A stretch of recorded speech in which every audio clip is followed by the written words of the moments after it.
Okay, guys, this is your boy Terminal 5. I am making this compilation of some Hellgates I did yesterday because I feel like they were really emblematic of the general gameplay that has been happening towards Hellgates and the community and what have you, and how to kind of adapt to the way the game it just kind of functions these days. So I made a list, and I'm going to go ahead and kind of explain over some of them, some of the key things I think are of value to know if you're a newer player.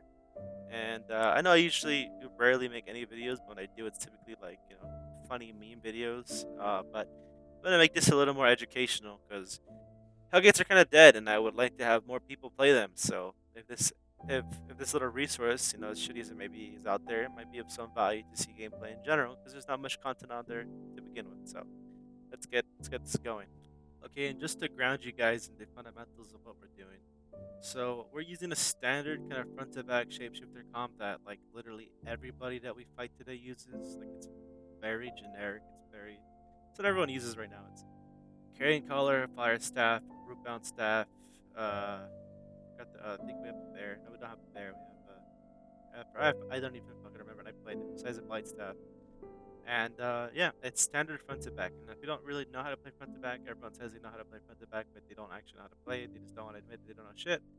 Feel free to ask me. Most of you guys know me, directly, so you can just message me or message me in game. I can explain it to you better there, but yeah, that's just the fundamentals of what we're doing. And the team we're fighting in the first clip is essentially another front to back team, but they're using like an older version of front to back, which isn't really that valuable anymore because the power creep of shapeshifter weapons simply means that in old school front to back, which is the traditional two range DPS, simply underperform DPS wise and sustainability wise. So in a long term fight, they just mathematically kind of always lose. And long short fights too, they also just kind of lose unless they play really well or they land a really good combo, which you know we have an unfair advantage of recovering from as opposed to a standard team. So keep that in mind. And as you can see, they start kiting way too late. And keep in mind, if you're doing front to back, typically what happens is one team gets a big lead and a really big advantage, and the other team is gonna die shortly thereafter because they cannot sustain the damage. But you can't. That's the whole point of the comp. So they need to kite and get a full reset. However, most teams are not good at kiting because they stack, CCs. They don't really know how to play right, and they're just really unorganized and they panic, right? So if you fail to kite when you need to, you just lost the game. So here you see them kiting. They don't even try doing damage while they're kiting, so there's no chance of us getting counter clapped, as they're running away. You kind of just throw their match with their panic and their poor coordination. So at this point, unless you do that, unless you kite perfectly with good coordination, the game is already over. It's just a matter of it actually being done. And I just want to make this known for the rest of the video. I'm not going to be talking all the time. I'm gonna have a lot of moments where just kind of just gameplay and some music in the background to make it less boring. I only really want to say or talk when I feel like I'm actually contributing something and not just yap for no reason. So yeah, keep that in mind. That I won't be. Sometimes the video will be a little silent.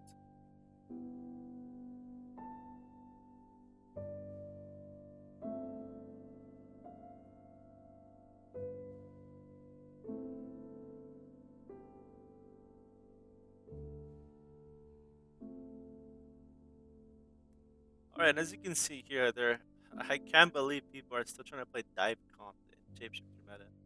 Now, what is a dive comp? The dive comp is simple. You don't play front to back. You just dive to the back line and you try to instantly quickly kill the weakest target. Hit hard and fast, hit them by surprise, and then reset, run away. And now it's a 5v4, and then do it again. Now it's a 5v3, and at that point you can just kill them with your abilities, right? That's what dive is. But dive is bad. Dive is not good at all. Dive is quite dog shit because dive requires the enemy healer or backline to be very bad at the game and not be able to react to very obvious pursuit, not have any sort of ability to cleanse themselves or position well or get out of damage or anything. So as you can see here, I mean they do their whole dive perfectly, right? They ignore us, they go right to there. They even do the pull and everything. They stun. The mace is able to stun like our tank so that there's less pressure for them to stop, for us to stop them, and they still do nothing. They accomplish nothing because it's a dog shit comp. I mean, look how easy was it for them to get away, use a firewall, and then they all just die. So I know dive is fun, but it's dog shit. And here you can see it. Just some of the fundamentals I want to kind of point out to you guys is that we're kind of setting up our positioning. The bears in the front, tanks in the front.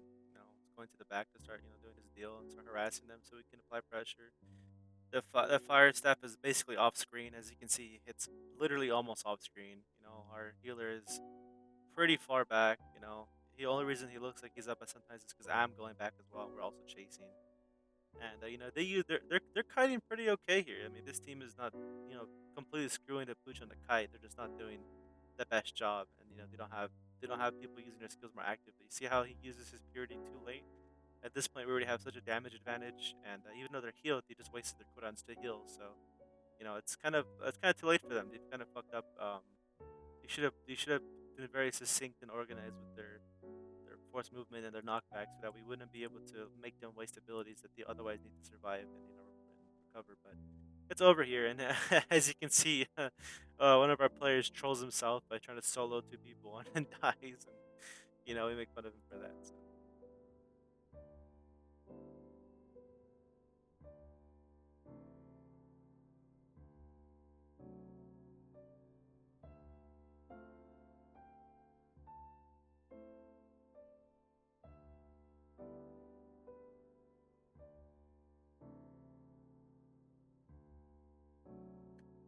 This team's comp is like a total joke. I mean, it's like Hellfire Hands and the Great Curse, which Great Curse is good, but why the fuck does a Great Curse have a hooded tenacity? I mean, that's just retarded. It shows you don't really know how to play. You don't really have a. You just kind of put it on 5v5 weapons and just being dog shit. Um, very common occurrence, but the quality of team allows them to get away with this because there's really not that many good teams anymore. So it makes it easy for you to put on stupid shit and have any success, as opposed to before it was more gate kept. But why is tenacity stupid on a great curse? Because you're basically can only use her tenacity in melee range, and you're never supposed to be in melee range ever. So ideally, you're just using it as a cleanse, but you know. There's no reason to have a cleanse as a great curse either. It's also not a good option unless you're just so scared of being bad and dying because you can't position right or know when to escape. That you just fucking die and you need it that bad.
All right, this team was actually like they weren't that good, but their tank was insanely good. Like if you pay attention here, you're basically seeing everything a tank can do to be good at the game. Like their tank is like crazy good. Like the tank is the only reason they're able to kite for so long and get so many resets, which is they kited perfectly, so we couldn't kill them, and then they had another chance to kill us, but they failed to kill us. So I mean, just watch this tank, man. This tank literally is copy him, and you'll be better at this game than most people. I mean, he just cucks us. I mean, he's just so reason. I mean, he interrupts our DPS. He's able to like deny heals. He's able to apply pressure. He's able to kite without trolling himself and getting too deep. Like this guy's just good. He just carries his whole team. This guy probably I think was some sort of CLC player before they shut it down because his skill level is far beyond his infamy, which is very low. He only has like 80k peak infamy, and he plays like the 400k players. So it may not be super obvious, but if you pay attention, it's quite clear that he's the only reason that the enemy team is still alive. So here their comp is kind of stupid. I mean, again, they're playing standard front to back, Curse and Fire, which is a good comp, but it's just outdated. It's just power crept by shapeshifting weapons, and you're going to be out damaged and outgunned and out sustained in almost every way 90% of the time. You see, this tank even fucking somehow is able to stun, an apple eye. Thanks to his good instincts, he's able to get out with 1 HP, but otherwise he would have died. Most people would have died there. So, you know, pretty solid. And their fire is really smart. putting pressure, making a wall so we can't chase him as easily without getting a disadvantage in DPS. So overall, this team was pretty solid. I was pretty surprised, honestly. I thought they'd be kind of retarded, but they made Fire and Curse, even though it's some of an old comp that isn't as good on paper and in practice than shapeshifter weapons are. They still did a pretty good job, and I was quite impressed. Honestly, they made it quite difficult to fight them. They're probably the best team that we had to deal with, and we think we've had them a couple more times in this video. So keep an eye out for their gameplay.